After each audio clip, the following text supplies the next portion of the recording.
Thank you, Mr. Chairman, for the introduction, and welcome everybody to the public defense of my PhD thesis. During the last 4.5 years, many times people have asked me this inevitable question that what I was doing in my PhD. And it was kind of always very difficult for me to explain in 2-3 sentences what my PhD work was about. And by the end of my explanation, the person would think that either my PhD was too boring or it was too complicated. So, and some of my friends, and especially my father, they did not have any idea what I was doing here. And my father, at some point in time, when I told him, when I failed to explain him about my PhD, he said that he did not know if somebody can earn a living with this kind of work. But today my father is not here, but I would like to take this as an opportunity to convince my friends and my family that indeed my PhD work was very interesting, it was very meaningful, and of course it was very practical. So let's see if I succeed or not. So let me start with the outline of my presentation, which is as follows. First, I will present the scope of my PhD research. As the title of my PhD says, it is about two types of quantization: scalable single description quantization and scalable multiple description quantization. I'll talk about these two types of quantization one after the other and the associated applications and my contribution in this regard. And at the end, I'll draw the conclusions of my work. So first, the scope of my PhD research.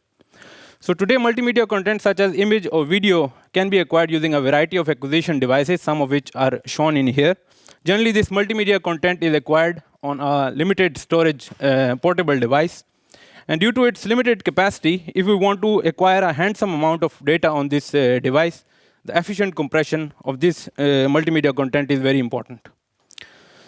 Also, many times we would like to transmit this captured multimedia data over some kind of a transmission network to one or more receiving devices. A very common example of this is the teleconferencing or video conferencing systems, which work by sending the captured video over the internet link. Now, compression is also very important here because the efficient the compression, the less is the consumption of your internet bandwidth. However, the main problem is that the internet consists of networks which are heterogeneous in nature. That is, the transmission bandwidth on these networks is often fluctuating and it is not constant over time. Now, to provide a good quality of teleconferencing service, the adaptation to these varying bandwidth conditions need to be done in real time.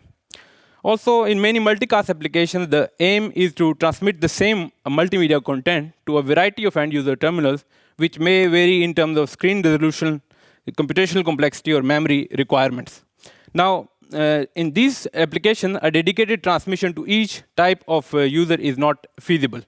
One solution that can get aligned with both the aforementioned problems of having to transmit on a fluctuating bandwidth channel and having the possibility to reconstruct on a variety of user terminals lies in the scalability of content representation.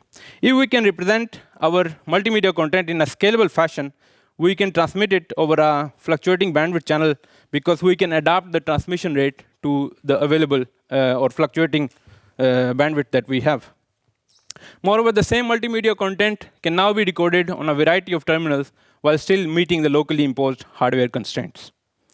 So in technical terms, the solution that takes care of both the compression as well as scalability issues is known as scalable compression. And in the future slides, I'll explain how this scalable compression is actually performed in practice. Now, since the acquired signal, since the camera captures this light variation using some kind of electronic sensor, the captured original signal is an analog signal like the one I have shown here. Now, an exact computer representation of this signal is very memory intensive because that would suggest saving the amplitude of this signal at all points in time. Now, people have come up with more efficient solution, and now we can sample the signal on regular intervals. But this might still not solve the problem because this sampled value is a real value which might still take infinite precision for its exact representation. Now, what we can do? We can actually discretize this sampled value, and this we can do by taking the whole range of values and then dividing it into bins, and representing all the values in a bin with a one finite precision number inside that bin. This is exactly the job of the quantizer, that is to reduce the precision by representing all the values using this one finite precision number or value.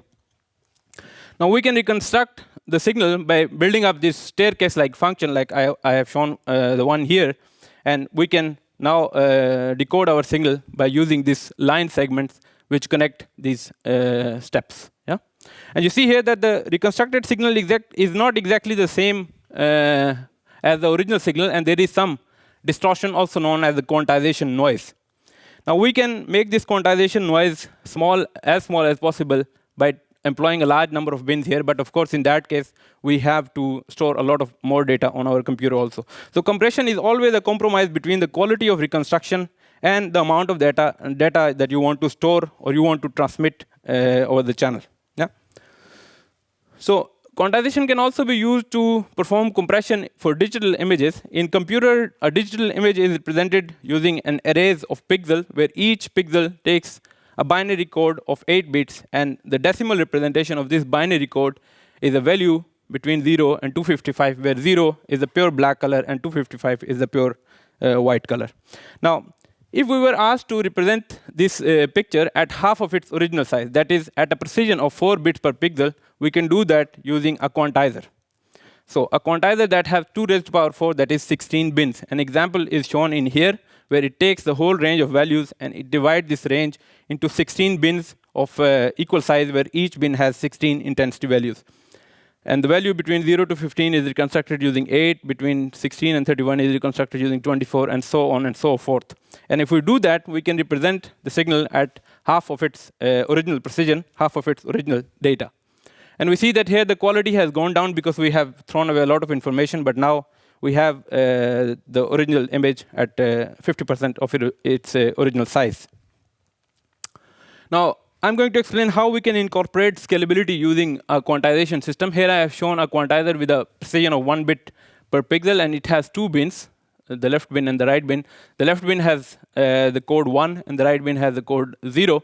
And if we want to go to a higher precision, let's say 2 bits per pixel, we can take this original bin and we can divide it into 2 equal size sub-bins, where the codes of this left bin is generated by taking the code of the original bin and appending 1 to it if it is the left bin, and if it is the right bin, appending 0 to it, to the original code of the parent bin. Yeah? And the same is done exactly here also. So similarly, we can go to a precision of 3 bits per pixel, and again, we have embedded bits in the main bit, and the code is generated accordingly. Now, we can do that till we reach the precision of 8 bit per pixel. But how we are going to create the bit stream? What we are going to do is that we are going to take the first bit of all the pixels in the picture, and we are going to put it in a vector, and we call it the most significant bit plane, or the first bit plane. We take the second bit of the code for all the pixels, and we call it the second bit plane, and similarly the third bit plane till we reach the 8th bit plane, or the least significant bit plane. Now this is a scalable bit stream, because if we were asked to represent our image at a precision of 2 bits per pixel, we could have taken the first 2 bit planes and decoded the image using this second level of quantizer. And here is the decoded image, or dequantized image. And you see again the quality has gone down because we have thrown away a lot of information. Now, if we were asked to represent the image at 4 bits per pixel precision, we could have done that by taking the first 4 bit planes and reconstructing the image again. And similarly, if we have a lot more data or bandwidth available, or storage available, we could have reconstructed the signal at precision of 8 bit per pixels. Yeah, 8 bit per pixel. Now, again, it is also important to know that with the same scalable bit stream, we can adapt the transmission also. Because if we have a channel that has enough bandwidth for 2 bits per pixel, we could have sent only first 2 bit planes. If it has enough bandwidth for 4 bits per pixel, we could have sent the first 4 bit planes. Yeah? So this is how scalable compression is performed. It's a very intuitive way of telling it. Actually, it is done in a more complicated way in a real system, but here I have just given you an idea. So a related aspect in networks is that the transmission is carried out using packets of fixed or variable size. Now, the network transmission often encounters packet losses due to a saturation in network capacity. Now, if we have a scalable bit stream and we don't protect it against any kind of channel losses using any kind of protection scheme, we see that the quality of the decoded multimedia content goes sharply down as a function of the packet loss rate. At the 20% packet loss rate, you see the quality is completely gone bad and it is not acceptable. Now, I would like to point out that in real-time multicast application, the classical retransmission-based solution is of not much help because it would suggest the retransmission of a large volume of data. Certainly, such a retransmission is not feasible because the network is already under saturation, which caused the packet losses in the first place. So we have to come up with some more efficient solution. And the modern solution for this problem is known as multiple description coding, or MDC. In MDC, we transmit multiple descriptions of our source over independent, unreliable channels. Here I have shown the example of two description case where two descriptions are sent over two independent channels. And if there is a loss of information on channel 2, you see that we can reconstruct the signal using the channel 1 information at some acceptable quality level.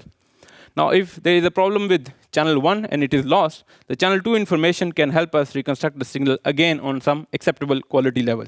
If both the channels are received, then since they are mutually refinable, these descriptions, they can be put together to create a fine quality reconstruction of our original image. Now, scalable MDC is an extension of fixed rate MDC that I just presented in the previous slide. And scalable MDC is an MDC system where descriptions are scalable. Scalable in the sense that they can be encoded or decoded in a scalable manner or in a progressive manner. Now, scalable multiple description keeps its advantage over scalable single description coding in two main aspects. First, no retransmission is required because an acceptable quality of multimedia content can be acquired using a reception of a subset of originally sent descriptions. Secondly, since the quality scales as a function of number of received descriptions, the quality degradation is generally quite smooth using multiple description coding, scalable multiple description coding. And this I demonstrated here. And you see that, again, at 20% packet loss rate, with the scalable multiple description coding, you have still an acceptable quality, while with the single description case, you don't have this. So let me go to the first part of my presentation, which is about scalable single description quantization. So in this first phase of my PhD, we did not limit ourselves to the traditional image or video data, but we have gone to a more advanced application domain of 3D graphics, where 3D meshes are the building block. What is a 3D mesh? A 3D mesh is basically a computer representation of real 3D objects. And these 3D mesh consist of vertices, which are points in the 3D space. And these vertices are connected with neighboring vertices using edges. And together, they make polygons. And meshes can be of different kinds. For example, they can be triangular, they can be rectangular, or made up of other kind of polygons also.